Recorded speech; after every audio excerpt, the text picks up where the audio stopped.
Man, it is a new day and a new stream of thought, and today on episode number 62, we have something very special going on. We traveled back to Second City, and we interviewed Ron DiCicco, who Victor had met through his acting class, and man, does this guy who hails from Detroit, Michigan have a story to tell. He's a funny guy. Very talkative, very enjoyable to be around. And yeah, I met Ron in the acting lab at Second City. He had expressed interest in coming on to the podcast, and obviously we had no problem with that. We definitely loved sitting down and hanging out with him, getting to know him a little bit more. But yeah, he came from Detroit. He did a lot of stand-up, has a background in that, came to Chicago in pursuit of acting, and we just sat down and kind had of a great singer time. too, so yeah. Some interesting stories around Yeah, that. he had auditioned for American Idol at one point. Oh, man. That story unfolds, and it's a good one. It's a good one. Yeah, so with that being said, episode number 62 with Ron DiCicco. We hope you enjoy.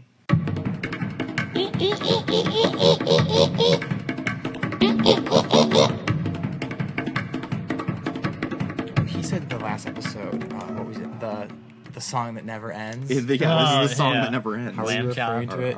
Our sound issues. That just, It really is. Something There's going on. always something going on. I'm assuming you ran the sound check, right? Yeah, then? yeah, Okay. I did that. So what have you been up to since being done with the lab? I wish I lived an exciting life. I had an audition today, though, for a play. Really? Yeah, I just came from there, which was like the audition itself was like 2 minutes long. I Did you like, a do little monologue, you did monologue? Okay. and then they had me read not even read, like say this, like a little sentence, but do it like you're a drunk dad who just came home from work or something like that. Yeah, So I had weird to say- stuff like that.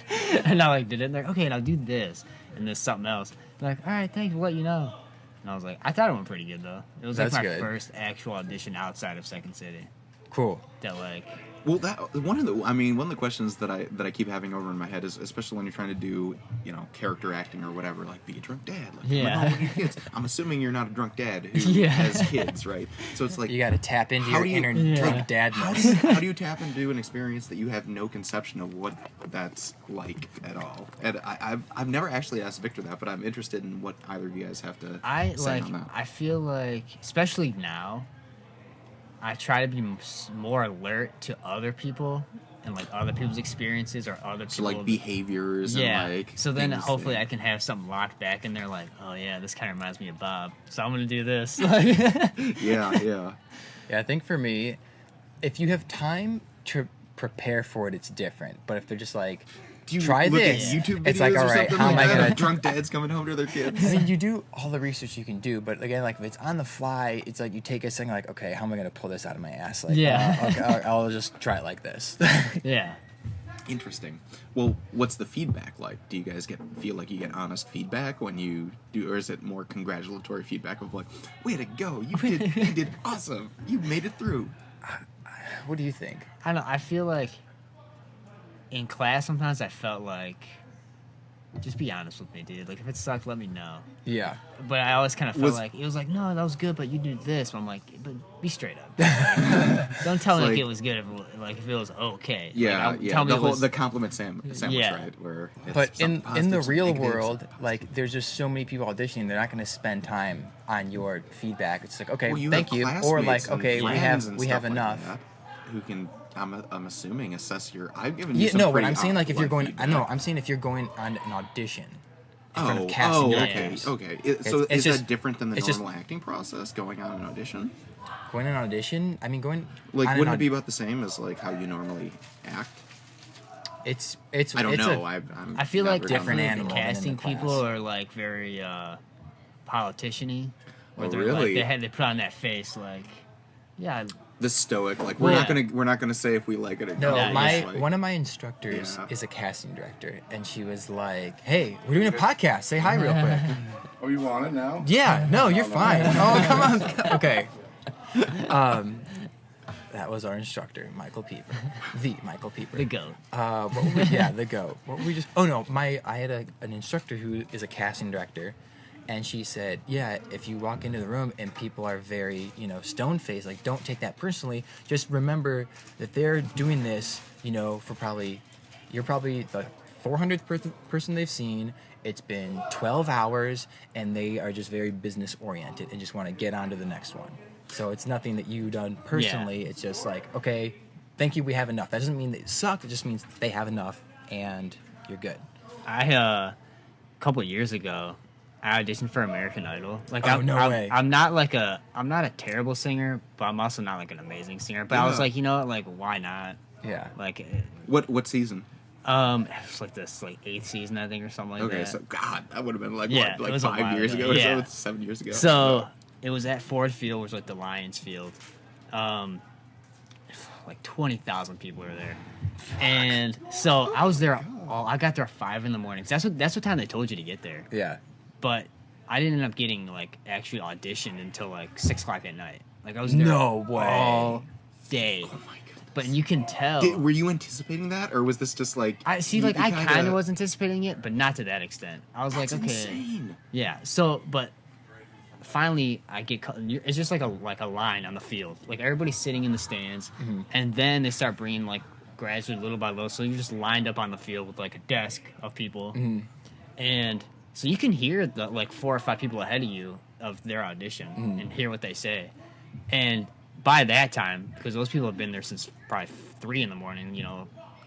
So people got there. Yeah, To set up. to set up and oh shit. my goodness. So you could tell that they were just so annoyed already that they were been there all day, because there was people ahead of me that were like phenomenal singers, like amazing, and I was like, wow. And they'd be like, yeah, maybe try again next year. And then just, I'd be like, So are these people? Wow, so they just are these, cut it off Yeah. like we're gonna crush your dreams in just one sentence. Sorry, we're tired. But are these people that you need to get through before you get to the Yeah, like, real these judges just, like- on TV? That's how I've understood it. Yeah, Yeah, these that are just there's, like like- an audition before the audition. yeah, these are just like, I'm assuming like maybe producers or Right. like, Yes. Or if yeah, they see talent some scout, like they're- goofy dumbass, they're like, all right, we'll let you. You're Yeah. the type they want on TV yeah, for 10 seconds. because there were people like that outside waiting.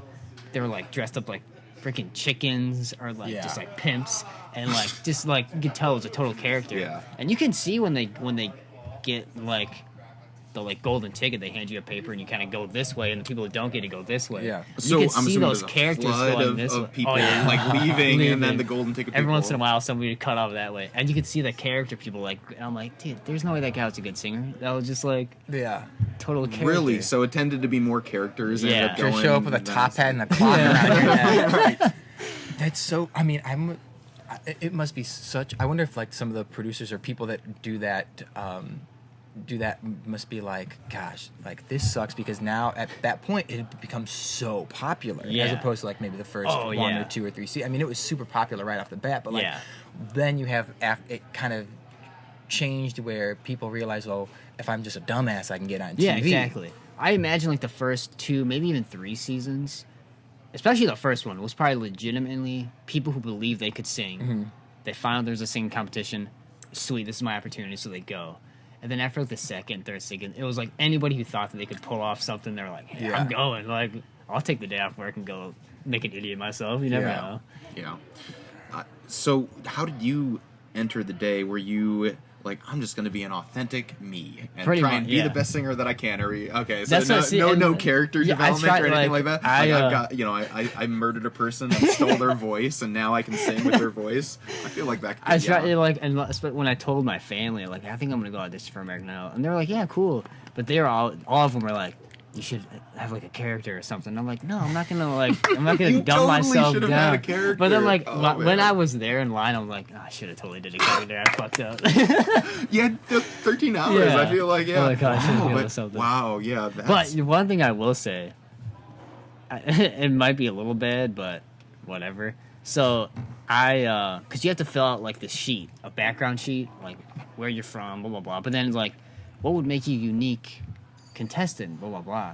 So I put down. I mean, it's not a fake story. Like I'm a cancer survivor, so I put it down thinking like, this is my This goal. is it. This I'm is in. it, dude. Yeah. I'm a cancer survivor. Like they gotta you let go. me in. Yeah. No. Oh, Fuck. that's good though. That's good though. Yeah, You like- distinguish yourselves. yeah. If you have that characteristic Yeah. that makes you stand out. Yeah. Like, even as something like Like, that. and originally I didn't want like I wouldn't think like I'm not gonna buy in it. Like I'm not gonna crutch on that. And then I looked around and seen all the people. I'm like, yeah, I'm putting that down. Putting that down for Cancer, sure. flamingo. Yeah. You know, maybe Yeah. they'll see something similar. Yeah. Yeah. Wow. That's man. So afterwards, did you feel like that was in time well spent, or was it just like, take it or leave it? It kinda was thing? like it was an experience for sure. Like I didn't regret going. Because I feel like that's a damn good story to whip out at Yeah, parties and stuff. for sure. Yeah. Like walking out, it seemed like I looked at my phone like, Jesus Christ, I've been here all day. But then I was like, like how many people can, like you said, can was say, it like, outdoors or indoors? It was so we had to wait that's- outside for like 2 hours, and then they opened the doors at like 7 a.m. And then we all piled into, and they sectioned off the stadium. Like this is this first group, second group, but each group had 5,000-6,000 people like per. I was like, Jesus. What time of the year was it? Was it spring or was it? It was like early spring, so Okay, it was so still a kind of little cold out in the 'cause morning. yeah. In Wow. Michigan, right? Yeah. Yeah, so Detroit. But it was like Ryan Seacrest was there and everything. Really? He was walking through the crowd Oh, outside. really? So saying that hi to wasn't. people and So shit. you actually Yeah. did get to see that because I Yeah. wondered if that's that sort of thing that maybe the dozen people that he passes before get to Yeah. see him or something like. But they actually put him out there. Yeah, for, he was actually there. like a legitimate cheerleader. Or whatever. Yeah. Because then he was talking to people outside the stadium in the morning, like, "Hey, how's everybody doing?" Just kind of shaking hands. And then when we got in, he had a mic, and he just like the whole like stereotypical like the next American Idol could be in this room. Right now. Yeah, freaking out.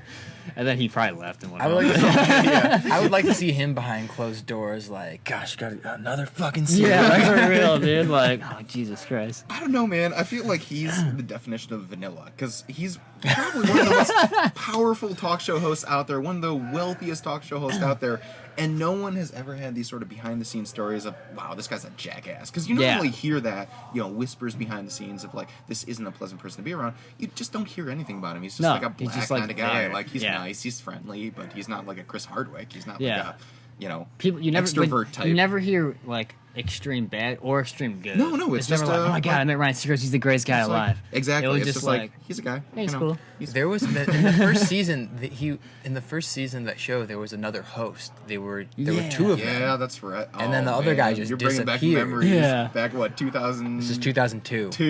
Yeah. Yeah. Oh, my goodness. 15 years 16, ago. 16 years yeah. ago. Just- Damn. I my wonder. goodness. I wonder if they knew going in. Like this first year is 2 of us, but next year is like, I wonder if they the Hunger knew, Games like- of American Idol. Hunger Games were a thing. Or maybe they both thought that they were going to be co-hosts, but the producers like what they don't know is only one of them. Like One of that us scene is in right. that One scene gets a in trident, Batman when the he other breaks gets the a pool spear. sick. Like there's a spot on the team. Yes, that's right. Man, so I was telling Rix because he was like, I don't think I've met Ron, but I was telling him that you've done a little bit of stand-up too. Have you, now that we're done with the lab, found more time to pursue that, or is that just something that you kind of like to do sometimes when you have Honestly, free time? or like what? when I moved here, because all I did back home was stand up. But I wanted to be an actor, so I told my family and friends like I'm moving out to Chicago to take acting classes at Second City. Their first reaction was, "That's great. There's tons of stand up comedy clubs out there," and I'm like, "Yeah, I'm sure there are, but that's not why I'm going out there." Yeah. But then once I started like the acting class in the lab, stand up like was completely like thrown to the side because it was like Okay. so much work to my dad wants me to be a stand up comedian. Like there's no doubt Oh, about wow. it. So you have a lot of family encouragement then Yeah, for this like field. my That's dad, great. my family as a whole loves stand up comedy. So my dad loves that I did stand up, and even to this day when I talk to him on the phone, like, yeah, I did this, or yeah, class is going good. Did you do any? You've done any stand up shows? Like you should still keep doing that. And I'm like, yeah. So, but now that it's over, I have been trying to write a little more stand up and get back into it a little more full time, especially because there's this show at Netflix. Jerry Seinfeld's riding in comedians riding in cars riding getting in cars. coffee. I love that show. And I just started Yeah. watching it and I love it. It's incredible. And it's like seeing all these comedians and like talking, I'm like, man, I probably should get back into it. But the thing that killed me with stand up, especially back home, which is different from improv, a wholly different world, is the improv community. It's a community, like they're very like a lot oh, of great job, solidarity, God, a lot of God, camaraderie. positive. Guys, Yeah. like, oh my god, that was a great stand up is not. Just like that. yeah, that's what stand-up is. Yeah. Like If anyone heard that. it is like when another person comes into like the green room behind, they're like, oh, son of a bitch. Like there's another one of these fucking guys. Yeah. It's like not Like there's more not camaraderie. cutthroat. Yeah, I did a show one time, so a friend of mine, his friend owned a bar. They just opened it and they wanted to do like a comedy night to open it up. So he asked me to do it, and I'm like, yeah, sure. So of course I like post on Facebook, all my friends, family, anybody that wants to come. Like, I'm doing a show this day at this time, blah, blah, blah. So, like, 40, 50 people come, like, to see me.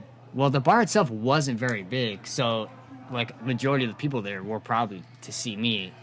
So then, I mean, it was great. But then I did an open mic, like, a month later, and one of the other comedians that was there, when he saw me, he was like, what, you bring 50 people with you again? Like, no, dude. Like, well, is it bad that I have people that will enjoy to come see me? Like a negative, like a jealous light or something? Like, so it was not a friendly, no, like, it was like kidding thing? Or? No, it was like totally like hostile. Yeah. Like, oh my goodness, really? And I was like, wow, dude. Like, but that's how it always was. Was that your sort of first like slap to the face kind of thing in the comedy world of like, oh, I guess there's competition out there and people aren't always as nice as they might seem? No, not at all.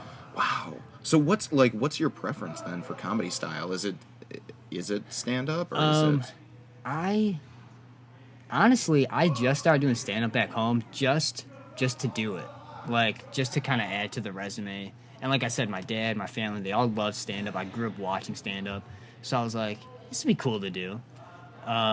So I did it. I tried it. I took a class, and then at the end of the class, they had a showcase show at this like huge comedy club, like where like Tim Allen got like his first like gig. It was like Mark Ridley's Comedy Castle.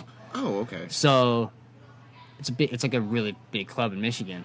So I do my set, like my first set ever, and the teacher comes up and he says, hey, I need you to come with me. I need you to introduce, somebody wants to meet you. I'm like, all right, cool. And I'm like, who? And he's like, Mark Ridley, like the guy who owns the comedy club. And I was like, what? So I go up, and it's like this older guy, and he's like dressed real nice, obviously, just kind of hanging out in the back. And he shakes my hand. He's like, that was the best amateur set I've ever seen. I want you to come back and do another show. And I was like, what? So then from that point on, after that show, also somebody else had hit me up and said, we have a competition coming up next week. Would you like to be in it? The winner of like the whole bracket, like this is the first round, but the ultimate prize is we send you out to LA to perform at the Comedy Store and all this stuff. It's like, yeah, sure, I'll go do it. So I go to the first round. I win the first round. I win the second round. I win the third round. I go to the finals, and I came in like third. But like I'm in the finals with these guys that have been doing stand-up for like. So did they send you out, or no? Did you have to win the finals? You had to win the finals before you went out there. Yeah. So, but I'm like, my goodness. I'm in these finals with these guys who've been doing comedy for like 15 years. And I'm like, this is like my 6th show ever. Oh my goodness. Yeah. How long are these sets that you guys are doing in this competition? Usually like anywhere from 5 to like 7 minutes. Okay. Usually like the happy medium was like 6 minutes, which is good because I can. People think like 6 minutes, that's a long time. But in all reality, when you're doing, like you're trying to tell a story or doing a bit, it really isn't that long. No, people complain about that, but really, it's if you have a purpose and a goal in mind, it's like you got to cram a lot in there. Yeah. Right? So when I first came to Chicago, I looked up a club, like an open mic. I'm like, let me just do an open mic, and I looked it up, and they said 2 minutes. You get 2 minutes open mic. Oh zero time for anything. I'm like, what? Warm-up time right there. Yeah, like what am I supposed to say in 2 minutes? And it was ridiculous. I don't even think I ended up doing it because I'm like, well, I need to like take my material and like just chop it and like. Wow, yeah, that sounded like quite an undertaking. Oh my goodness. So each stage, were you like pretty confident you were going to move on, or were you thinking like cross my fingers, kind of? So the first round for sure, I was like one of the last people to go on, and like I was kind of thinking to myself like, I think I got this. Like I've heard these other people go. I think I'm good. First round was good. Second round I felt like I think I should be good. But then the third and fourth round I was like, holy shit, these guys are good. Like these are people that like made it this far for a reason. And then the finals, in all reality, I was more confident in the finals than I was for like some of the other rounds because I was like, oh, I think I did a really good set. Like I got some really good reaction and like, and they just ended up picking somebody else. Was it all new material each time? Or was I did. Well, that's the one thing that kind of, I guess it's on me. I did new material every time, but some guys that I would see at the other rounds, they did the same material from round 1 to the finals. Like they just kept doing the same thing, and I'd kind of said something to one of the people running the contest, like, hey, like, don't you think it's like should be kind of like bonus points if you're doing different stuff every time. Like these people are doing the same 5 minutes every time. Like why should that should be like they should have more of an arsenal. But they didn't look at it that way. They just looked at it who's got the best fucking 5 minutes. Okay, so it was Yeah. based off of like the crowd reaction. Like, is that Yeah. how they like? Was there a set of judges or something? There was or? judges and there was like judges throughout the crowd. They didn't let you know who was a judge. They just, like, So it was just incognito yeah. judging. There was Interesting. incognito judging, and then they also took an audience vote. But the judging, I think, was the more like they took an audience vote just to kind of see, like, okay, where are they? Yeah, at? if there was somebody who sort of like took the room or something, Yeah. they'd get to see that. Yeah. But interesting. So did all the judges like get up and like confer afterwards, or I mean, how does that work? I don't know how. Yeah, the process so like, works. as far as I know, they tried not to sit them like at the same table to make it like yeah, obvious. obvious. Yeah. So I think they kind of like, because we were all sitting in the back, just kind of like hanging out, and then another like professional comedian came out during their like communication time to like kill time, like tell jokes, keep the crowd going. I think they kind of like went to like a back room and like conversed. Oh, okay. and So shit, they did sort of Yeah. like disappear at Yeah. some point in the night. and then come back. Oh my goodness! Wow. Did you guys know that going up, or was it like you shared that information amongst yourselves, the comedian or everyone who's doing stand up? Did you guys like? Was that inside information, or was that told to you beforehand? Like, we're coming in, like, there's going to be judges in the audience. Like, Oh, what was the deal? They had just told us like right when we got there, like as we were walking in, like, hey, we got judges in the crowd. Oh, okay. Yeah. Okay. So this is it all on was the a pretty same straight night, up. like each round? And the No, finals, like or- each round was like maybe a month or two. Like Oh. Oh my yeah, goodness, a month or two in between in rounds? between, yeah. So it was like Wow. almost like how a many people were? Do you have any idea how I many mean, people were? probably like maybe 100 total, like from the beginning up until like the final. Damn. Yeah. So this was like everyone in the area, all the comedians in the area would know that this is going on. Yeah, It's like yeah, like, and I was seeing, like, that was one thing that was cool, was I was seeing the same comedians every once in a while, like, doing Did you go to events. different spots or different? Like, was it the It same was spot? it was different all night? at the same, like, main club, the Okay. Joey's Comedy Club or whatever And it they was. just scheduled people sort of Yeah. randomly. And then they had tiers. a couple people that handpicked people, like, if they saw a comedian that they liked, like how I got you, like, hey, we have a contest, we'd like you to come be a part of it, and then like stuff like that. Okay, and this is Detroit, right? Yeah. What are there any like famous stand-up comedians from Detroit? I don't know. Like, I don't know comedy. Well, too like so- I like just know of Tim Allen. yeah, like He's the Tim only one I know.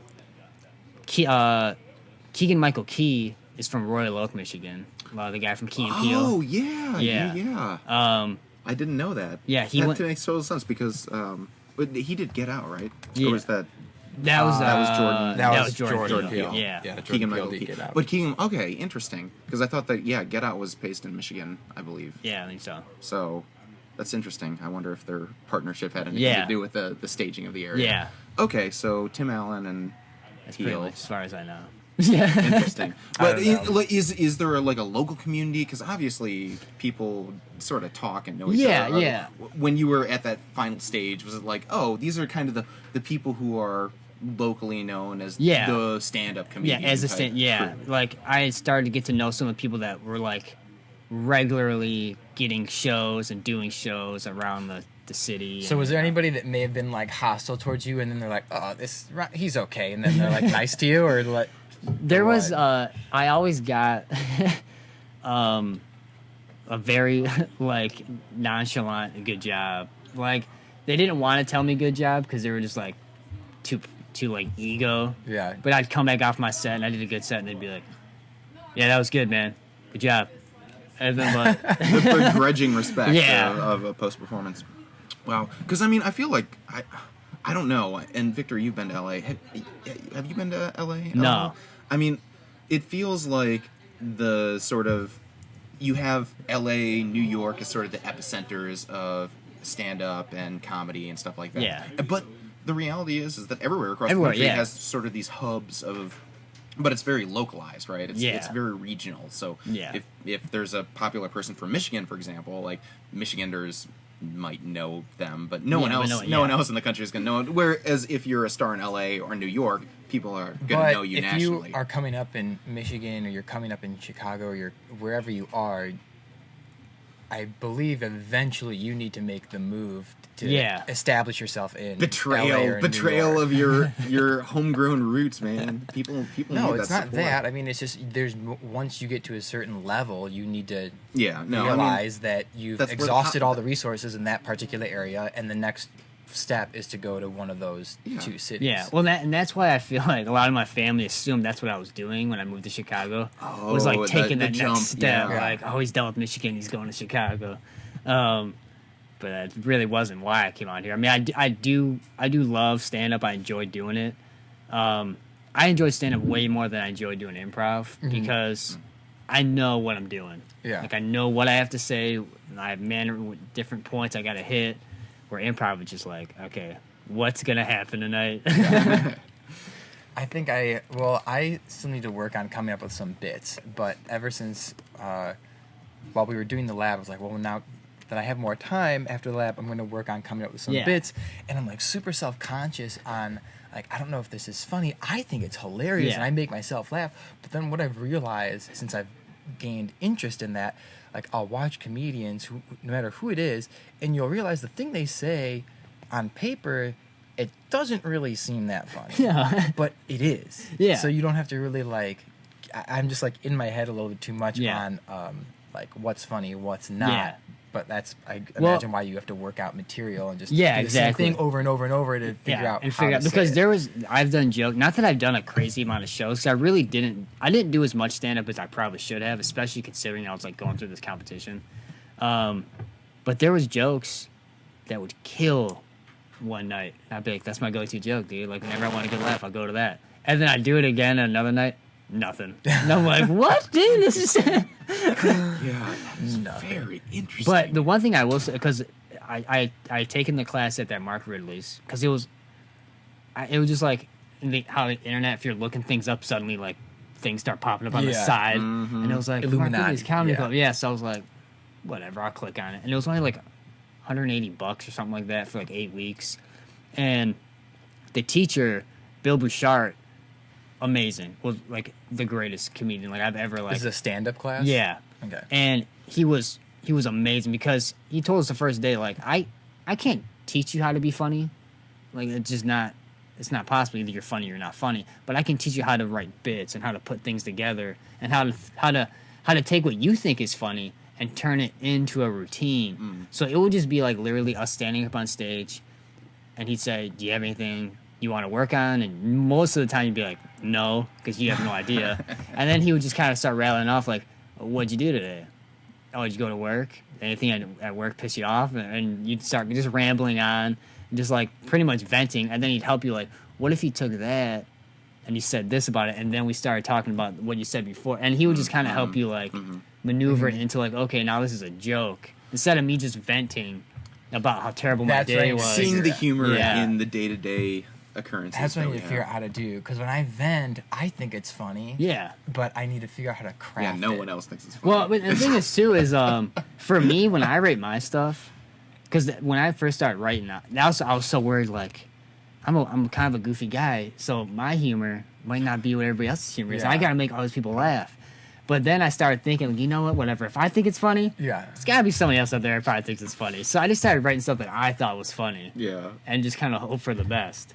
Do you ever have a moment where you're doing stand-up where you're doing your routine and like nobody's laughing except there's like one or two people that continue to laugh at every little thing, but everyone else just like isn't? Yeah, like I hosted a show. Ridley's asked me to come host a show. So I get there. I'm expecting to be like the MC. Pretty much, you open up the show, then you kind of introduce the comics. I get there with that intention, like, okay, I got a good solid couple minutes in the beginning. I get there, and they're like, hey, we also need you to close the show. And I was like, what? Like, do you have Surprise. do you have an extra 15 minutes of material Oh my God. on top of your 5 minutes that we asked you to have? And I just said yes because Right. I wasn't going to be like, no. Which I did. I thought to myself, like, I probably could drag some of this out, a little longer. So I opened up fine, introduced everybody, but then there was nobody else to introduce me as the closing act. So it was just like I came up, all right, guys, give it a round of applause for, everybody tonight. And then they wanted me to just go into my material. And I could tell the crowd didn't know what was going on. They just thought I was kind of, like, for the first 3 minutes, they just thought I was still up there talking, like, about randomness. Then they realized, like, oh, shit, this guy's doing a stand-up routine. So, like, 5 minutes in, I'm just like, nobody's laughing, except a couple people that, like, kind of realized, like, oh, this guy's a comedian, too. And I was like, God, this is fucking terrible. Have you ever had to deal with hecklers? No, I've had a couple people that, like, will just, like, not heckle, but you can tell. It annoys me. You can see, like, they just refuse to laugh at anything. They're just, like, up there just straight face, like, fuck this guy. I'm like, dude, you're at a comedy show. Like, you can laugh, dude. Like, it's fine. Have a good time. Have a couple drinks. They're just like, and, like, their wife's, like, loving it, and they're just, like, pissed that their wife's loving it, like, If I was dragged to this guy's fucking making my wife laugh too now. Yeah. Well, I mean, that. The more that I hear about experiences doing stand-up, the more similarities that I see between, like, my experience in the ministry, right, is that you're dealing with a congregation, some of whom are engaged, some of whom are just there because you know it's routine, right? And they're supposed to be there, and it's always that question of, like, how do you engage? Pastors have a lot of respond, I think, in very similar ways to comedians when it comes to dealing with the various types of congregations or audiences that you might have. And so for some pastors will get up, and I think a lot of comedians are like this too, and they'll just do their bit, like, regardless of, they won't read the room at all, they're just gonna get through it and like power through it, doesn't matter. Like there was an instance where I went to a church and there was somebody who had, like, a heart attack in the middle of the sermon, and the pastor just kept going, and eventually someone literally had to stand up in the congregation, like, could we get someone called 911? and they just stopped, and it's just like, oh, and then they walked down and helped, but then got up and continued like nothing happened. It's just like, when you have those, it's just like someone's so oblivious of the room, but what makes it come so alive is, like, I like ministers who like to insert humor into the sermon and stuff like that, and try to engage the congregation, because and a lot of times it's just the sort of obvious realization in the room, like if there's somebody like coughing incessantly or something like that, not to point that person out or anything like that, but just to be able, if you have a chance to diffuse the sort of, like, anxiety in the room, is what a lot of ministers call it, where there's some, maybe the sound issues, there's, like, the sound keeps crackling or something like that, or someone's being really disruptive. It's like, just to be able to acknowledge the disruption in the room allows people to just breathe easy and be like, oh, they know what's going on too, like, and they're not worried about it. They acknowledged it and moved on, like we will too, and it sort of brings them back. So I don't know if that's the way. No, for sure. And for myself at least, I believe comedians and ministers, the best ones to me in both are the ones that make it look like they're just talking, like they're just having a conversation, roll with the punches, just kind of going, just like, even if they're interacting, where, like, with comedians, I know there's some of them the same, where, like, they have their routine, they hit their punch, and they go just to the next one, just like, okay, I gotta say this, gotta say this, then I say this, and, like, it's just not, like, nothing's gonna interrupt them at all. And you can tell they're totally just, like, in their head, like, next cue card, next index card, like, just going through the fucking And then those that sort of, I love those bits that I'll watch it on YouTube, some of these, like, famous comedic moments, and it's those moments where they acknowledge whatever's going on in the room, especially if there's a heckler or something. I like it when they're able to do it in a way that doesn't attack the heckler or whatever, but like, regardless, acknowledging any sort of disruption in the room for a comedian is like, oh, they can make it funny, and I think that's the beauty of the comedy is like, like, oh, this is kind of annoying, like, it's well, in the same way that you're talking about, like, well, what was annoying in your day? How do you make that funny? You train yourself to, like, instantly recognize that and transform it into something, like, positive and consumable. I seen a comedian one time, this guy, totally drunk guy, like, just gibberish. He just said straight up gibberish, like, like, yelled something out. You know what I mean? Trying to, like, steal the laugh from everybody, like, I'm funny too. And the comedian was just like, he, like, fake laughed, like, oh my god, that was great. I don't know why I didn't think about that when I wrote the joke.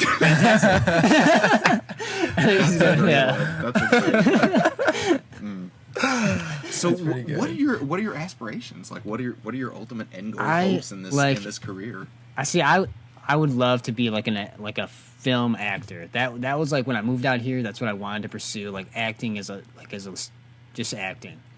But then obviously doing the class and seeing, and then also looking back on my stand-up stuff, like, you know what? There's not like one way to do it. There's not like one road that like you just follow this road. This is how you get there.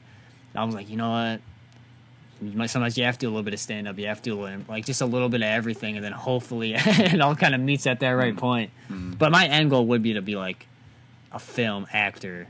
Well, there was a lot of actors well known in LA that they started in theater. Like, I was listening to a podcast with Denzel Washington, and he was saying how he had failed out of college or something like that, and he was working at a camp as a counselor or something weird like that, and they did like a sketch, and he's like, oh, this was really fun. Yeah.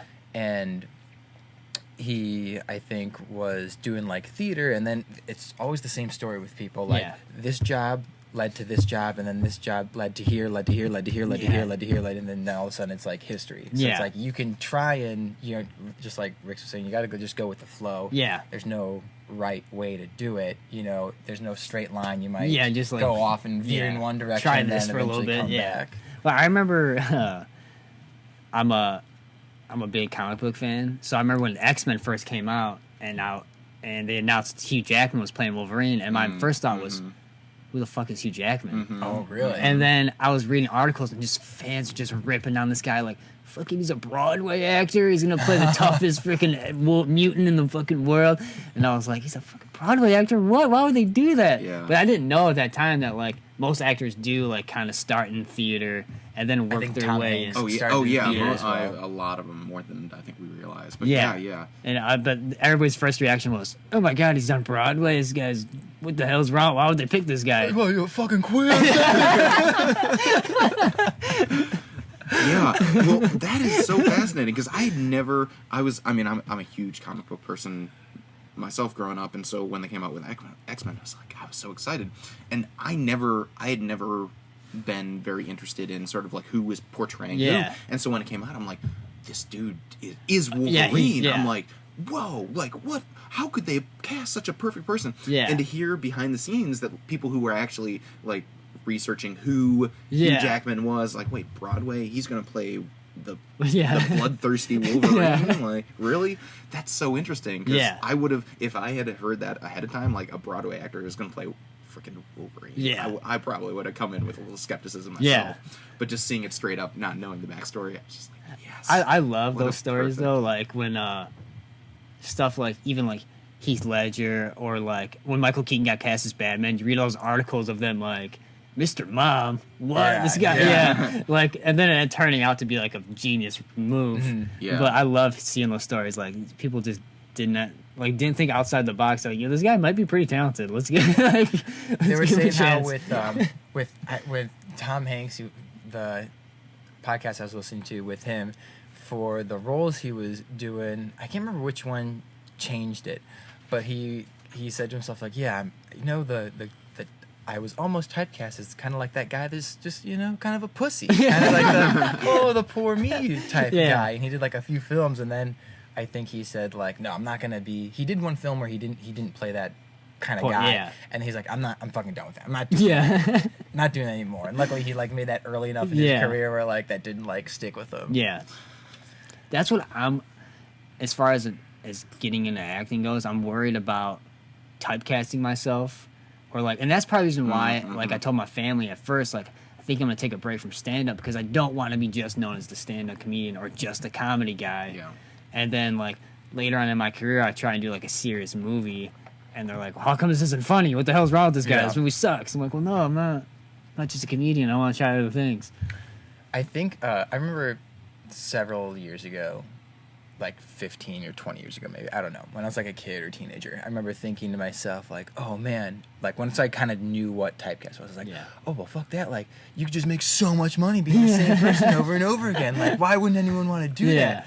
And then more recently I realized like, wow, if I ever like did a commercial that became like super popular, I think I would limit myself to like only doing 3 different commercials of that same character, because I would never ever want to end up like Flo, or like that, feels? or like that. She makes at least probably a few million a year. Or the Verizon, the Verizon, But I would they never act want in to do other, that. like, but in other pieces. But I would be okay if I was like on a television show for like 8 or 10 seasons. Yeah, that'd be totally fine. And playing the same character really? over. You don't want to be Fez for the No. rest of your life?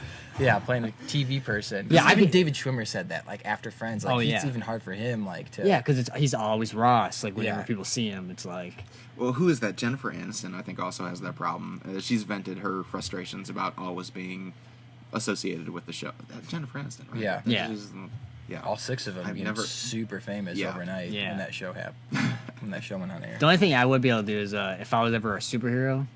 I could be a superhero forever. Dude. Really? Like, I never. My God, I always hear know. when somebody's like, They want Christian to retire Bale or from something's that. like, I don't want to just be known as Batman forever. Like, why not, bro? That's Seriously. freaking dope. And that's why I feel like we're getting to that Think of- age now too, where like actors themselves embrace and appreciate the comic book culture, and they're like are excited to be the superhero. They want to be known forever. for in, that. in the MCU as like Ant-Man or something like that. It's like they embrace it, right? Yeah. I love all the old school... Well, it's different because they're just, like, different genres of themselves. Like, the Batman and Batman Returns with Michael Keaton, and then you have the kind of wacky, cartoony Batmans with Val Kilmer and George Clooney. Yeah. I really like those. People think that they suck. You But freaking would like I love those. those ones. I But can't think of believe you. how just crazy the Batman franchise could last if Christian Bale did a movie like we knocked out Joker, the Scarecrow, Bane. If we can throw in Mr. Freeze and the Riddler again in there, Poison Ivy, like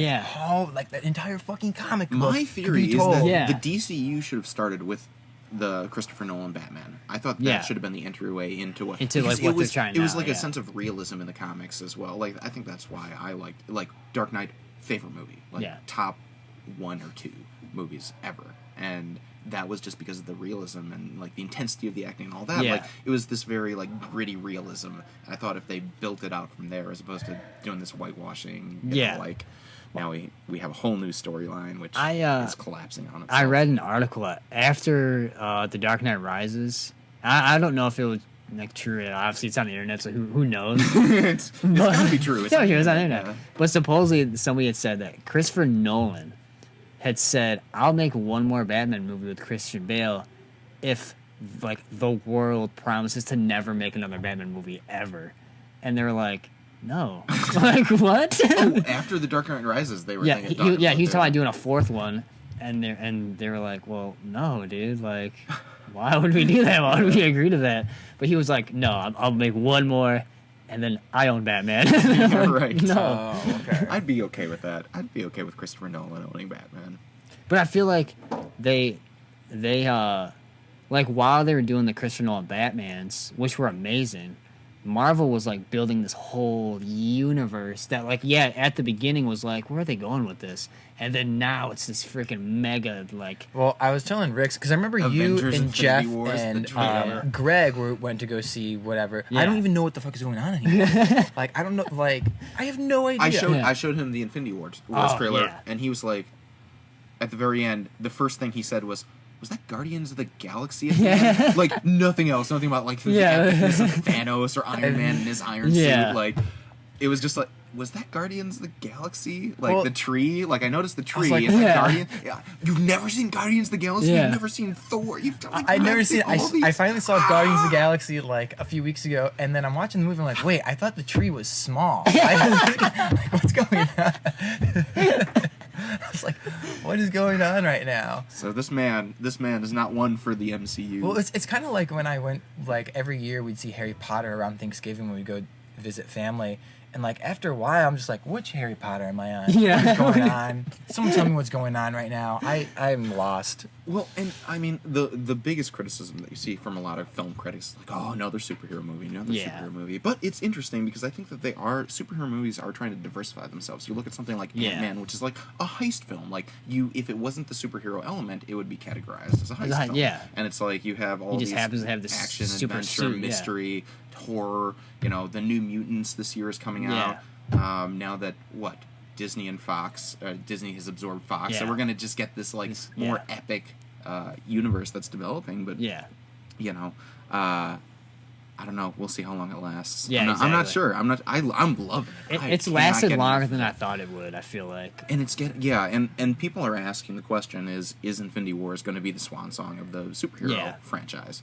Well, I asked myself, like, with Infinity Wars, like, how many movies do I have to watch in order for this to make sense? Yeah, well, no, for real, because you have to watch all of them. Yeah, Every single really, one of them. because Easter eggs and little things that will make sense when it comes around. But like my ex-girlfriend, she had watched Civil War came out on Netflix, so she watched it, and then she hit me up with like a bunch of questions, and I was like, I don't understand why you have these questions, like, and she's like, well, I've never watched any other Marvel movie. And I'm like, what? She's like, I just want to see Spider-Man. No, and that's all. Oh my I was like, you goodness. have to go. And she did. She like caught up and watched like all the movies. And then by the time she got to like where Civil War, she's like, okay, now it makes sense. But there was like 15 movies before that that you had to. It's a and you beautiful have to watch tapestry. Yeah. It's such a beautiful tapestry. Yeah. I'm like lost as hell with all that. I don't know what is going on. I remember like seeing which is the one? Is it? I don't know. Infinity Wars, where the teenager Spider-Man is in it with them. No, that's Right? Captain America: Civil War. Okay, with the that's what we were teenager doing. Spider-Man. Yeah, Yeah. correct. And Because I he's- see him swinging around. I'm like, Because they wait, came I out- just thought I saw a preview last week for his own movie. I'm Yeah. like, He has they his are own just movie. cranking these things Yeah, they're just- out, yeah. dude. Yes, They're that's just probably cranking 'em the out. best Yeah. way to put it. And then I remember, like, when I saw the preview for the Spider-Man, I was like, wait a minute. Wasn't it just last year they had a Spider-Man with Andrew Garfield? Yeah. Like, No, what? that was a long time ago. And then someone's like, no, it's like 2012. I'm like, what the fuck? What year is it right now? yeah. What is happening right But now? they do crank 'em blink, out, yeah, though, you yeah. blink and you miss Yeah. like Yeah. massive Like, you story miss. plots. Yeah. That's kind of essential. Like, for example, spoiler alert, like, you know who Thor is, right? I don't, Chris Hemsworth, Yeah. long hair, Yeah. like armor. Right. He has short hair and doesn't have an eye anymore. Yeah. Eye. I knew- Just FYI. I knew he did. I knew he Guys didn't doesn't look have. familiar. You're gonna see him with an eye patch. I and knew you're he gonna be didn't like, what the have hell long happened? hair. Yeah. I knew he didn't have long hair, and my first thought was, did something happen in the movie where they cut his hair, or in real life he just decided to have a haircut and they just like wrote that into Just the went movie? with it. Maybe. Yeah. But yeah, so that'll be one of those fun things. Yeah. What are some other just like crazy stuff where you blink and it's just totally changed? I feel like there's a couple other movies that have sort of made, if you don't watch that movie, it's just a huge leap to Yeah. try and understand what's going on. So it's kind of hard with the superhero It's just a universe. huge conglomerate The of whole- like all these different franchises that funnel into one Yeah. thing that owns all of mega them. Yeah. universe. And yeah. it's just, and they make like $1 billion off every single one of the movies, so it's like they're just like racking in the cash. Victor, Yeah. if I'm still around in Chicago, let's go see Infinity Wars. I know you won't I gotta understand half watch of it, like but 15 movies before I can watch we'll Infinity binge Wars. watch beforehand. We'll get in our Marvel fix and we'll Yeah. go watch Infinity Wars. There was there was a movie that I told him that he'd really like. You ever see the movie Sleepers? Have you No. heard of it? I've heard of it, yeah. I tell him like, dude, you like it's kind of like a little bit creepy, but it's like really really good. And he's like, no. I'm like, what? I'm like, no, I'm not gonna watch it. Like, dude, like I watched Guardians of the Galaxy because you Yeah. said it was good. Like maybe you can watch Sleepers, New York City. Yeah. And he's like, no. I'm like, why? He's like, I watch movies for visual effects. I'm like, okay, yeah, I know you fucking love Marvel. I get it. It's like, if I wanted a story, I would read a book. And I tell him, I was like, dude, you were just telling me last week that you need to get into books more because you thought that movies would be a good substitute for books, Yeah. for stories, which is true. But like, just give this one a shot. Just give this one. And then the other day too, I was telling him I was watching some World War II movie. And he's like, no, I don't like period pieces. No, don't like them. I'm like, whatever. And I'm watching the movie Allied on TV. Oh, it was Fury. I watched Fury, and then Yeah. I watched Allied. I was like, oh, man, this is good. Like, maybe Rick's will... Nah, Nah. fuck it. Rick's, I'm not going to mention this to Rick. You're He's not damn gonna like right. it. I'm glad you didn't interrupt I my love time period with pieces. that. Yeah, I love No, period yeah. pieces too. And good. Whenever I'm, if this is, I love books, but this probably makes me not look like I don't like books. When I'm ever at a bookstore and I pick up a book, I'm like, oh, this looks sweet, and then I see like the little thing in the corner. Now a motion picture, I'm like, oh, whatever, I'll watch it. That is kind of true. That actually is true. I'm like, oh, sweet, I just watch it now. No, I mean, motion picture. Yeah. we were just talking about the quality of like books and stuff like that, and yeah, I don't know. There's something about where, I mean, they have the capability to have a great story and great animation in any sort of movie, right? There's no reason why I should be spending it, and this is just my opinion, there's no reason why I should be spending any time watching a movie that has subpar animation and a great story. Give me great animation and a great story, because there are more than enough out there. And you know what? I will substitute the storyline for the animation. I will take that, just because, you know what?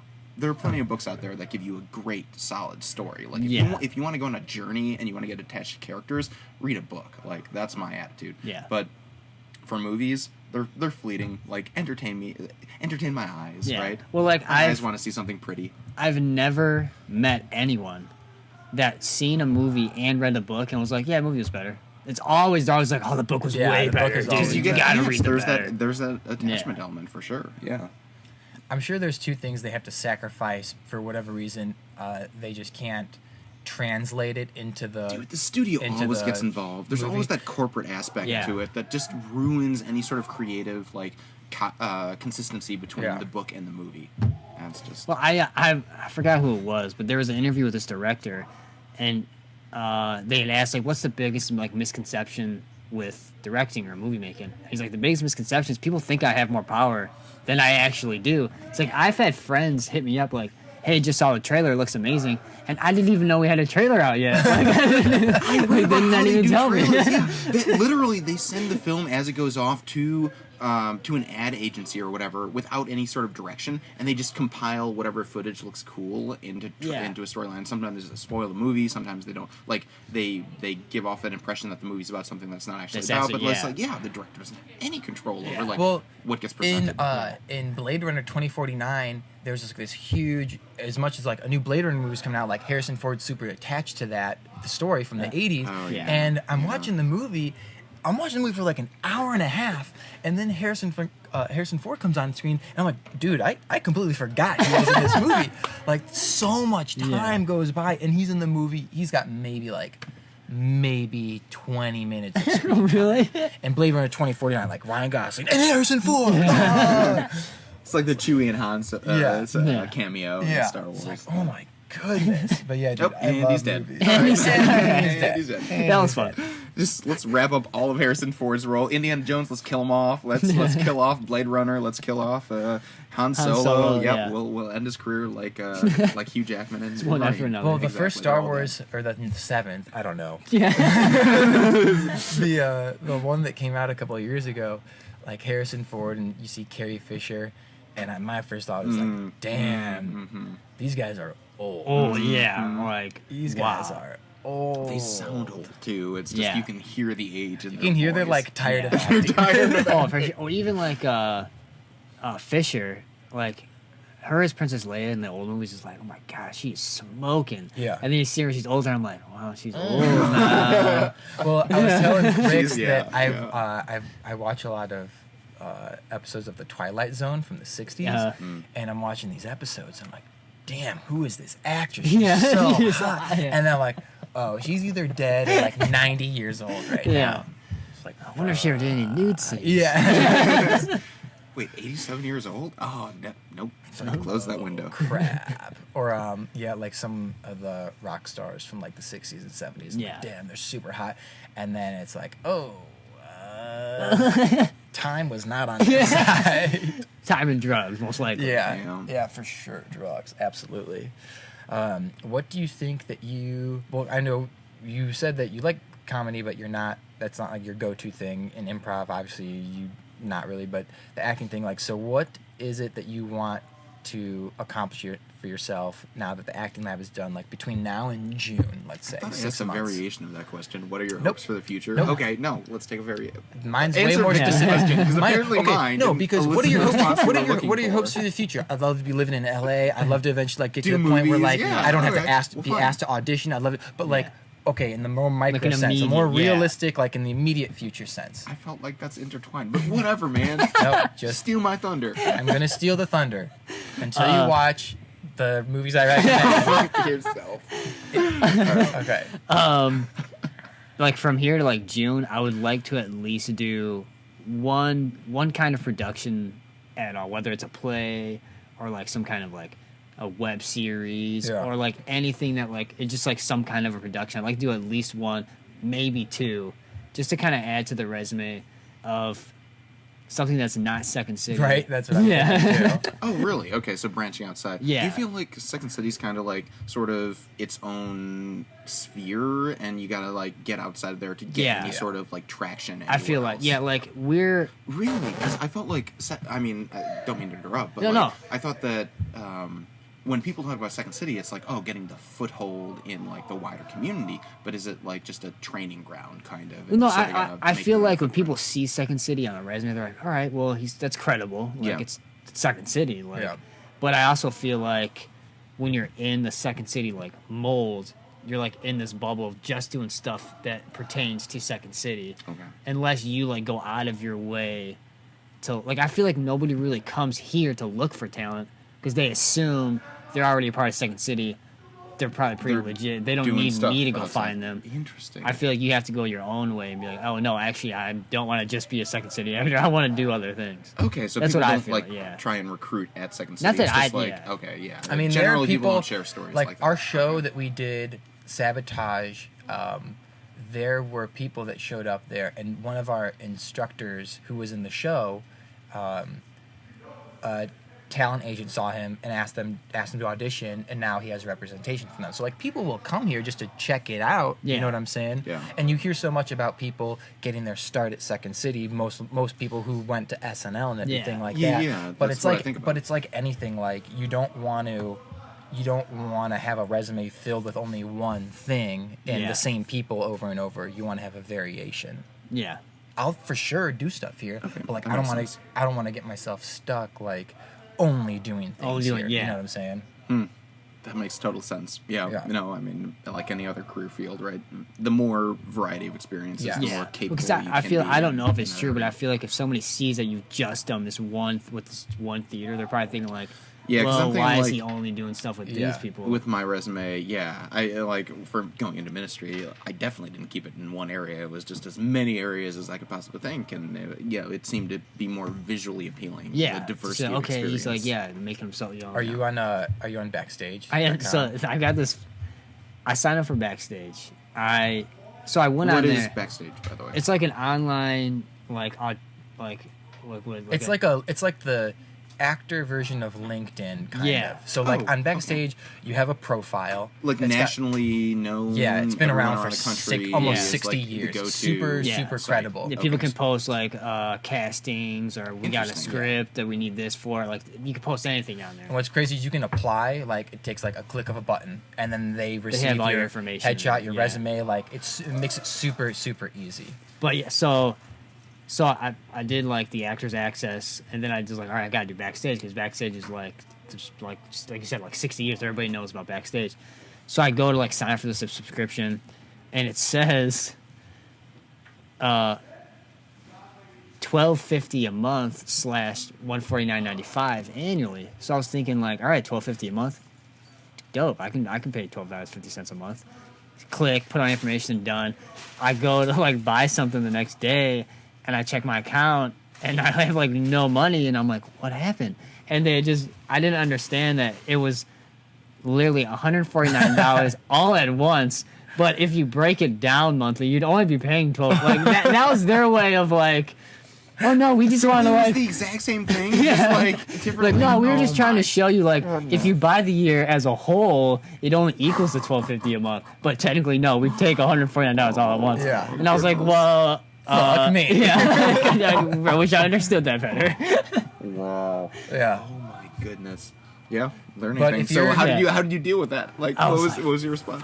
Did you have to call him up or something? So I emailed them and I'm like, listen, I don't know if I misunderstood what this said, but I thought it was $12.50 a month, and then my account says this. Did I mess something up? Did you guys mess something up? And they're like, no, sorry for misunderstanding. That's just like our advertising tactic to break it down monthly to show you like how little you'd be spending a month. And I was like, and they're like, would you like to like revoke it, or you like to like cancel it? And I was like, we'll let you keep. So I kept a month of it, Okay.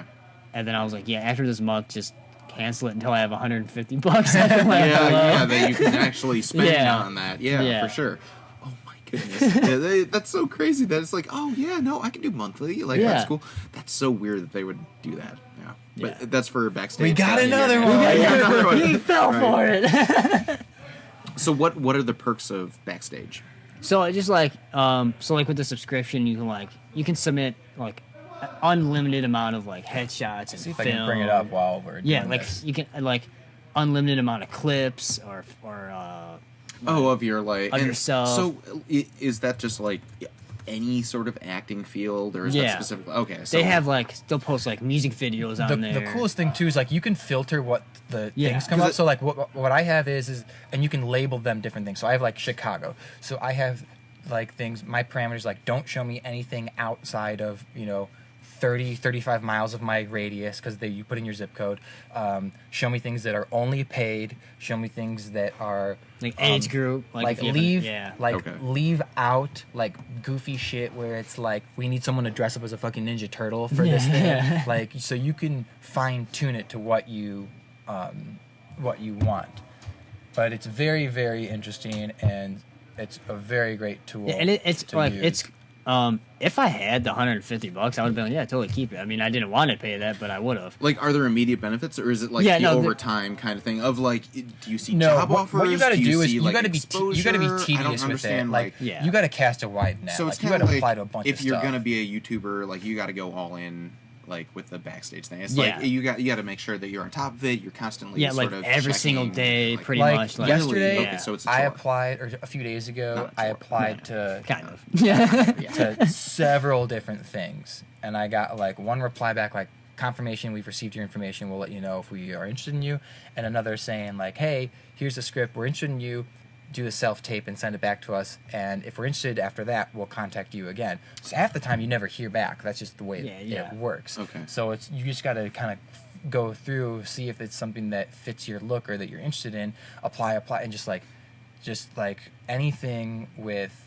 Even if you didn't have backstage, you just got to go audition after audition after Yeah. audition after audition after audition. You know what I'm saying? Just- yeah. There's this guy I met when I was working on Empire, who was also an extra, and he's like, "Yeah, I've done a few national commercials," and they're like, "Oh, really?" And I'm like, "Yeah, I've done about maybe 4 or 5 of them." They're like, "Oh man, what's that like?" I'm like, "Oh, it was cool." Like, "Well, how did you get to that?" And they said, "Imagine," and what did he say? He said, "Imagine applying to like 500 things, auditioning, for I think he said, imagine doing like 500 auditions, getting called back twice, and getting booked for one." That's like the joke he made. Yeah. Like it's just you got to cast a wide net and just it's a numbers game. Work the law of averages. Because eventually you do it enough times, like you will get booked. Yeah. It's hard, man. I feel like selling yourself is probably one of the most like soul draining things that a person Yeah. can do. Or just giving And it's up. like- Well, that's honestly part of the reason why I kind of started to stray from stand-up was I started to see, the legitimate hard work the stand-up comedians do. Like, sometimes they're performing 3-4 times a night, just different clubs. They Yeah. finish the set, they get in their car, they drive to the next club, they do another 6 minutes, and like, just 7 days a week sometimes. And I'm like, I just don't have it in me to do that. Like, I love stand-up. I don't know if I have it in me to, like, pursue it like that. Yeah. To, like, because that's dedication. give your Yeah. blood, sweat, and tears, to the grave kind of thing. Yeah. Holy crap. Yeah. And, I mean, do you feel like that's sort of necessary? Or do you feel... Because, I don't know. For me, I always think about, my track of ministry is like, well, how do you get sort of advanced in your career in the sense of, like, being an influencer, right? Yeah. Like, you want to be somebody who's known, somebody who's respected, somebody who's looked to. I felt like, in the comedy world, Yeah. the same as any sort of Oh, yeah, industry. definitely.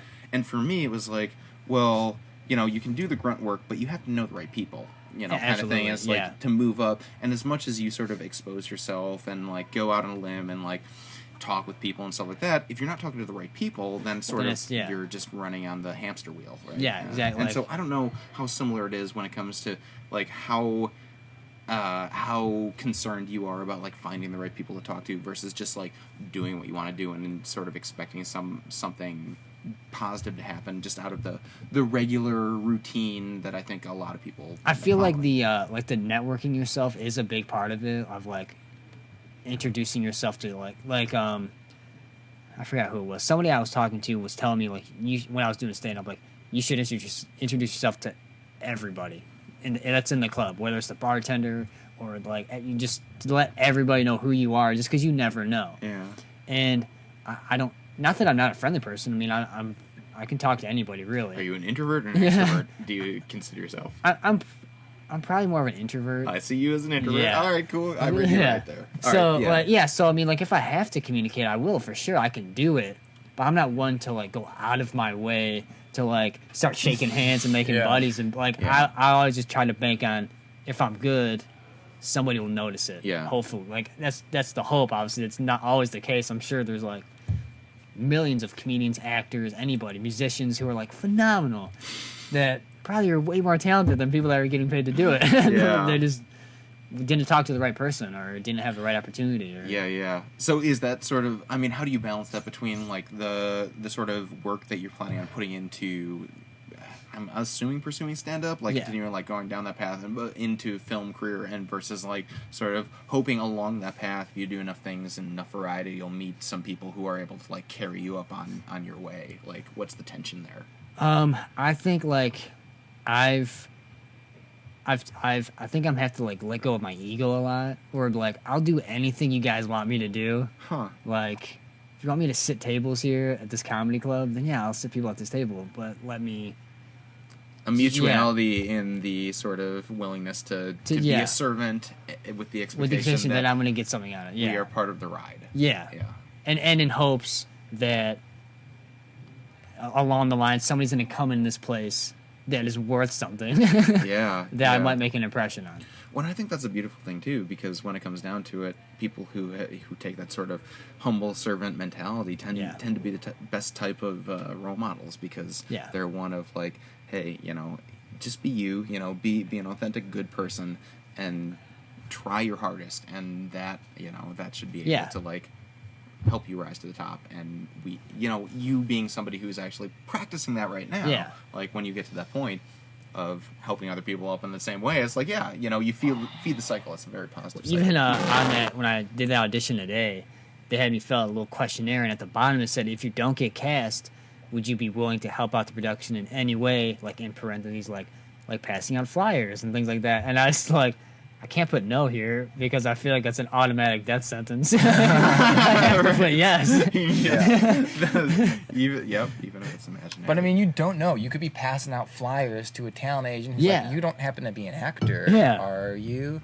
Because Chris Pratt was living in Hawaii as a waiter when a director, casting agent, had saw him and inquired, like, hey, would you want to come back to LA and do a movie? Yeah, that's amazing. Like, you have no idea. What? Yeah. That's like the dream scenario, though. Don't bank on just someone.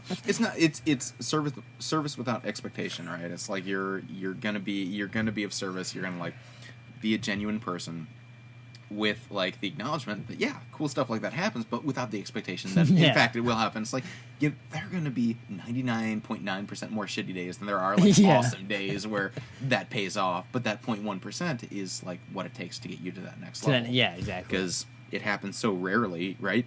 These national stars that we see right now, it's like a lot of them have had that experience of that 0.1%. It can happen to anyone who sort of is willing to let it happen. Well, especially I love watching or like listening to clips of like of stories that like, well, it's cool to hear stuff like Chris Pratt because that's amazing, but more ones where they're like, I was freaking dead broke, like sleeping on somebody's couch, like I had nothing, and then like you see him now and you're like, what, like, and then you kind of like, all right, well, it's not so bad. Like, I am broke right now and I have no idea what I'm doing with my life. But you know what? He was at that point too, so that doesn't mean I can't do it. Yeah.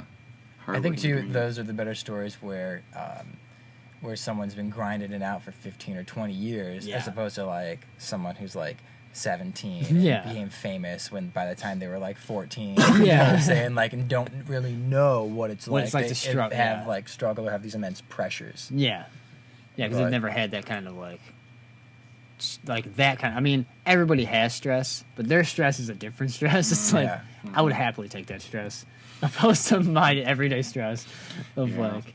Well, and I mean, just to add the factor of like the instant fame attitude too, where it's Yeah. like, I mean, any douche with a camera can become instantly Yeah. famous if they post it at the right moment on like YouTube or Facebook or whatever. Like, Yeah.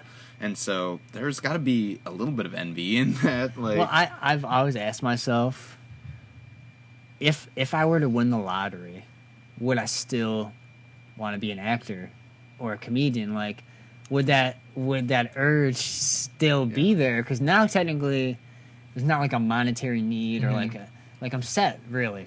You know, as long as I'm not an idiot for life. Yeah, like, exactly. Like, do I love it enough to still want to pursue that, or would I be like, I'm good now? it's like, yeah, exactly. Don't need to make ends meet and just enjoy life, kind of thing. So What's your answer? I feel like I would still. I feel like I would at least still try. Maybe not as hard. Maybe grease the wheels a little bit and make it like, I out. tried. Yeah. All right. I think if you just like win like say $100 million and then you just go do other shit like travel the world, do whatever. It's like that after a while will get tiring. Yeah.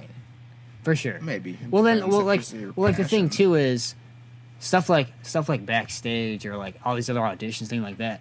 It would be easier to not have to work a full-time job and just be able to focus on this. Yeah. So yeah, like if I had like $100 million, I'd be like, well, sweet. Now I don't have to focus on anything else but doing what I love doing or trying to do what I love doing.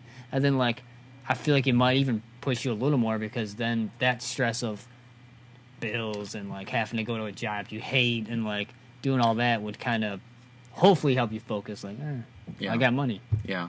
Well, Okay. and I feel like that proves the true worth of an individual, right? Like, are you Yeah. able to work without the incentive? Yeah. And it's like, if you are, then yeah, you're loving what you're doing. You're Yeah. in the right place, and yeah, that's a great philosophy to have. So, hopefully, when you become a billionaire, you'll still be acting and doing stand up and being filmography at that point in time. So that'll be. So, where are we at? I don't know. You got anything else? I don't have anything else. Is there anything that we didn't touch on that you want to bring Yeah, man. up? No, Any secrets you want to reveal? No, at the I mean, final... Oh my God, we're at an Yeah, we've hour been and going 10 for minutes. yeah, I we've been going cannot for a believe that. while. That's one of our longest episodes. No, I mean, I just honestly, I like ever since I was telling you, well, Victor told us that Twins had that show. Told us like, yeah, the Greg and Mike are on the show. You guys should listen. So I started listening to that show.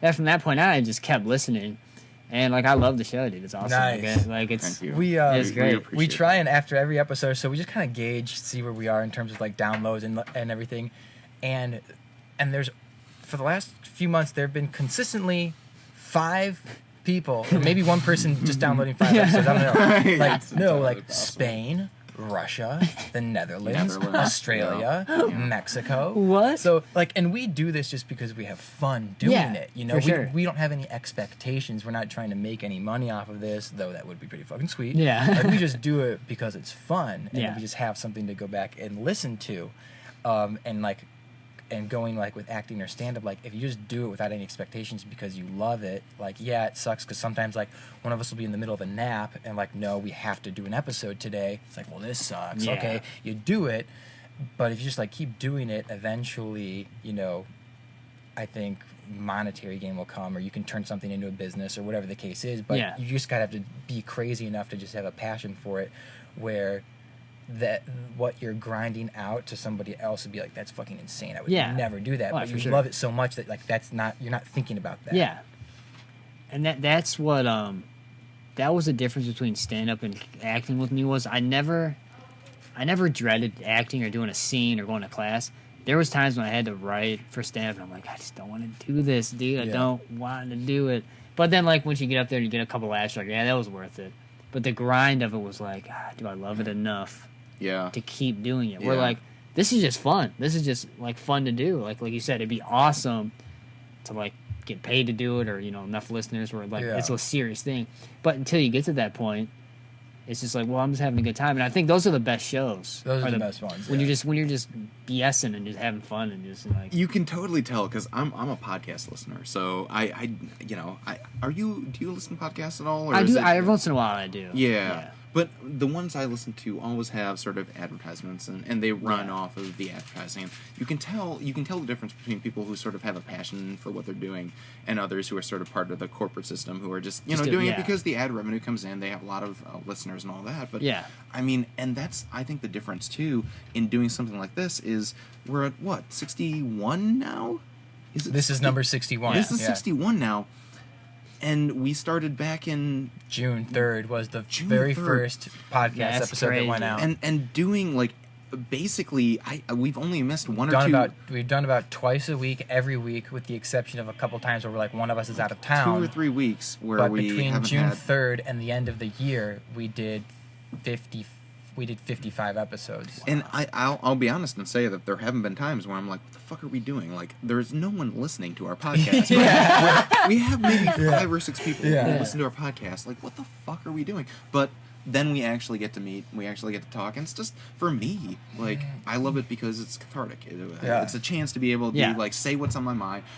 Problem now is that some of my family members listen, so I can't be as like uncensored as I have been in the past. Which is kind of. I love the fact that your parents and your family does not listen to the podcast because you can just say whatever. I just say whatever I want. And so for me, there's that barrier. So that makes it a little difficult, but still, having that, I would like to think, and this helps me practice the idea that there's nothing that I would say in this like circle of like confidentiality that I wouldn't say to somebody else, right? So anything that I say.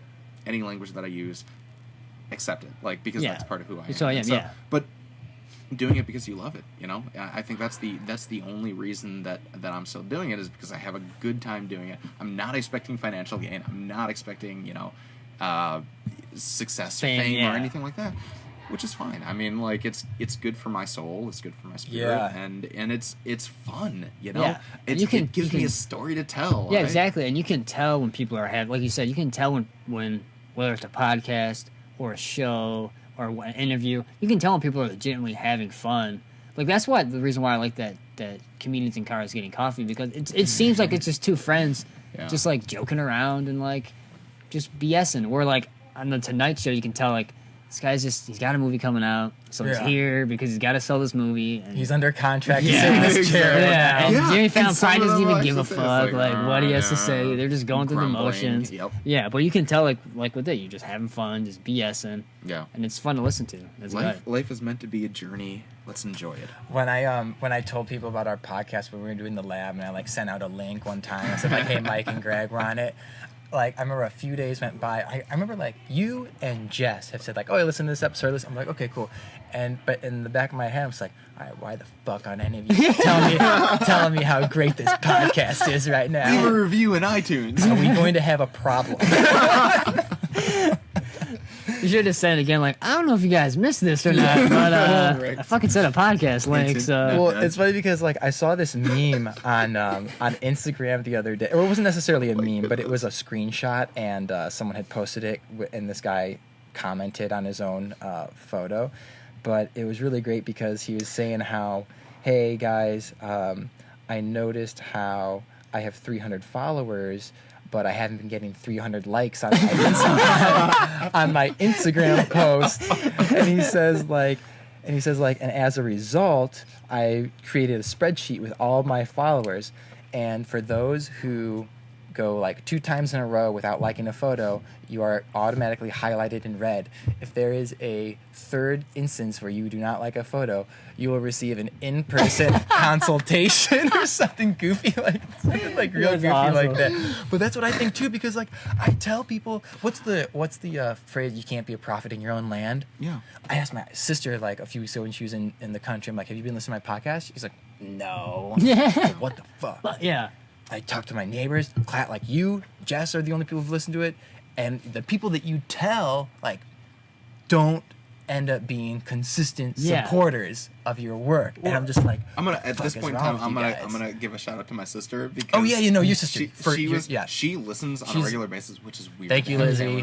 Yeah. And so she and his mother too. Thank you, Mrs. Thorcell. Sponsored by SMT. Yeah, sponsored by SMT Architects in Lombard, Illinois. Architects.com.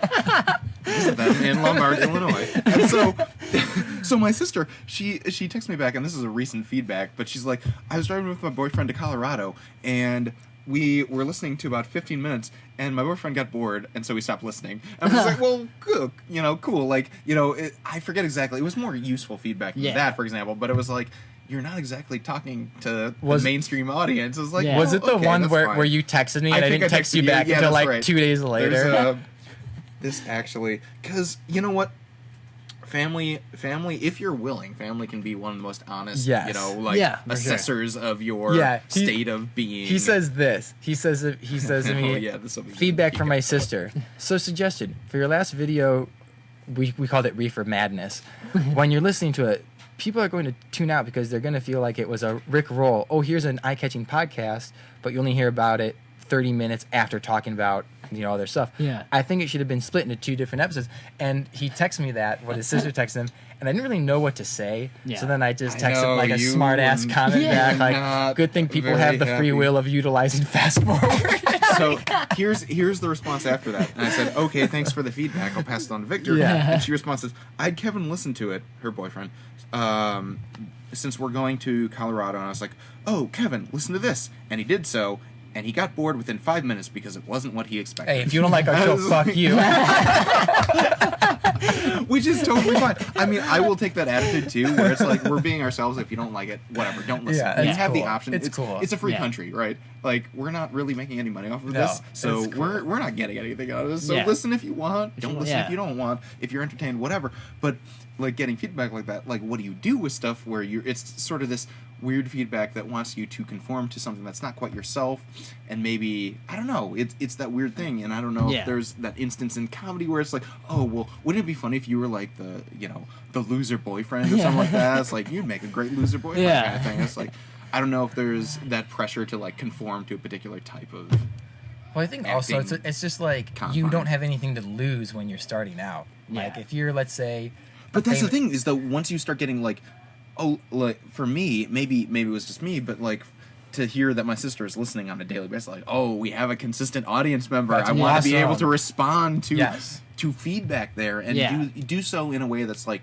I acknowledge your feedback, and I also acknowledge, like a core, there's always some validity in criticism. Maybe it's not the criticism that's you actually get, but there's some core, like, something going on that's worth looking at. Yes, right? I agree. So even if it's something for the extent that we know what the fuck we're going to talk about before we actually start talking, it could be something as simple as that, but it's like, what do you do with that sort of middle of the road feedback that's like, someone I shared it with someone, they got bored listening to it, and you're done. It's like, I went to a comedy club, I didn't really find anything funny, I didn't laugh, but he was fine. Yeah, but he had a good stage presence. And a response. Well, I do want to let you know, and you too, Lizzie, I did digest the feedback. I didn't just completely dismiss it. I did think about it, because I thought to myself, like, well, that's how it is most of the time. Like, our titles have nothing to do with usually the first 15 or 30 minutes of whatever it is. It's just whatever comes to mind. Sometimes it barely even hence relates. The stream of thought, yes, like, it even barely relates with the title.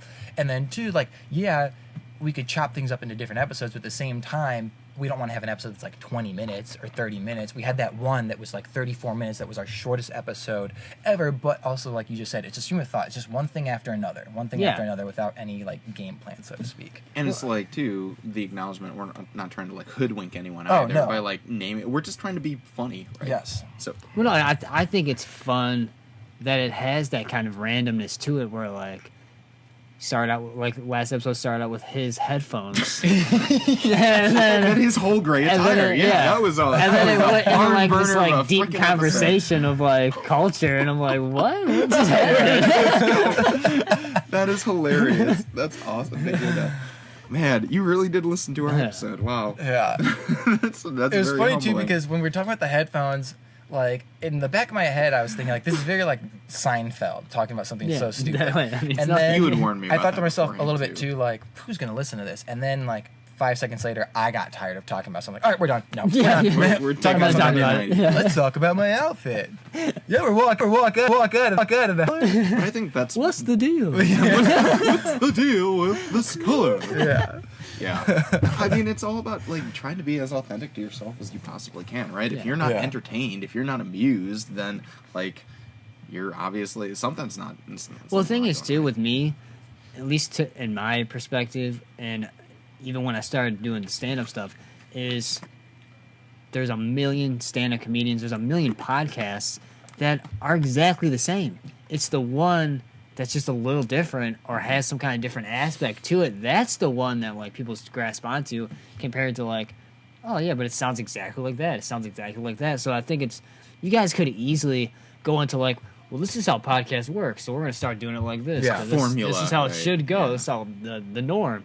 But it's like, why? Like, you guys are having fun doing it the way you're doing it.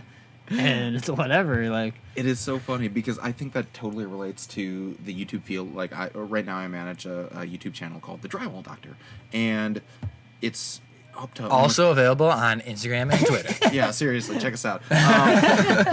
But so this is a channel that we started back in February of 2016, and it took us a freaking year. We never did any advertising to get to 1,000 subscribers, and so September of 2017, like 4 months ago, 5 months ago, and since then we've gotten like almost 3,000 more subscribers, and so the growth has been absolutely astronomical. But it's one of those things where, you know, we just like we did not expect anything from it. Yeah. It was just we did it because it was like I enjoyed doing it. He likes talking, like kind of the thing. But you can tell people who aren't doing it for the love of the passion, whether they mention it or like offhandedly, especially on YouTube, you get to see people's like true personalities.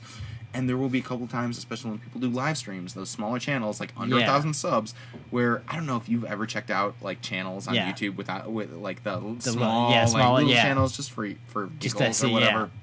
And a lot of times they'll be like, they'll say something like, oh, you know, sub for sub, or like, you know, you subscribe to me, I'll subscribe to you, or just like I'm doing this to try and become famous and make money. Like they don't say that directly, but it's inferred in like that's what they're trying in their to get consistency. To, And it's like, well, this is my route to success, and I'm doing it because of the end goal, not because of the joy that I get in actually participating in the process of like making a video or something like that. Yeah, and that really differentiates, I think, the people who can really succeed and thrive in industry because they're doing what they're doing without the monetary gain at the outset. So it's like, well, yeah, I'm making peanuts right now. Like, if I end up making it to that level and start making an income off of that, like, of course I'm going to appreciate that and love it that much more because, you know, I was doing it before for free. Exactly. That's like, it's a passion. But the problem is, at what point do you sell out to the corporate interest, right? Because there's always that tension of, like, what do you sacrifice from yourself? It's like, where do you, like, box yourself in? Because when you're small and you're starting out, you have that freedom to just do whatever you want. But what's so cool nowadays is that people don't necessarily need corporate backing to get themselves to the next level. Crowdfunding is the next level, for sure. Like, a lot of the time, people, I mean, this is, for example, the day and age that we live in right now with podcasts and YouTube videos, like, people just do stuff on their own without the assistance of Do you see that message on Podbean that we get all the time? Like, if you sign up for a crowdfunding thing, if you have 8,000 listeners...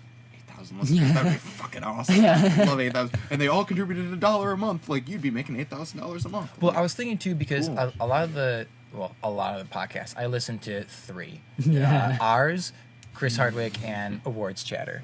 And you can tell with some of the other podcasts that I listen to, their guests are actors, you know, Hollywood type stuff that I like listening to. They have a very formal, you can feel the formality a little bit because the host is an employee. It's not the host's podcast. Whereas like Chris Hardwick, The Nerdist, that's his company, that is his podcast. His baby, So it's like so much more just like free flowing and just chill and just say whatever the fuck you want and just swear or whatever, you do whatever you want. And a lot of the guests are like, oh yeah, this is like they're way more relaxed. Whereas the other one, it's like sitting down, like they have like an interview mentality as opposed to just like make sure there are agents in the room, like make sure you don't drop any spoilers or anything like that. Make sure I don't say someone fucks my career. Exactly. Like, oh nope, the agent, you gotta edit that out. Like just cut it right now. Well, one of them, did you listen to the episode with Bill Gates? And some guy on Bill Gates' team was like, hey, can we talk about this now? And Chris is like, no, we're going to get to that. I asked this for a reason. We're going to come back around. Okay, no, it's just that he came to talk about this. And Bill is like a very like meek fellow. He's not going to, he's just going to do whatever. But this douchebag on his team was like trying to tell Chris Hardwick how he should do his own podcast. Mm-hmm. But it pissed me off. Yeah. I want to ask him about it someday when I meet him. When you meet him. Yeah. Exactly. Someday when he'll be on our podcast and we'll be on his. Yeah, there we go. Perfect. That's the goal. The crossover, like Family Guy. Right. Yeah, on equal level, too. Totally. Yeah. For sure. All right. Well, is there anything else? No, man. I appreciate it. And I had fun, man. And thank you. Yeah, well, thank you for coming by. Until next time, everybody.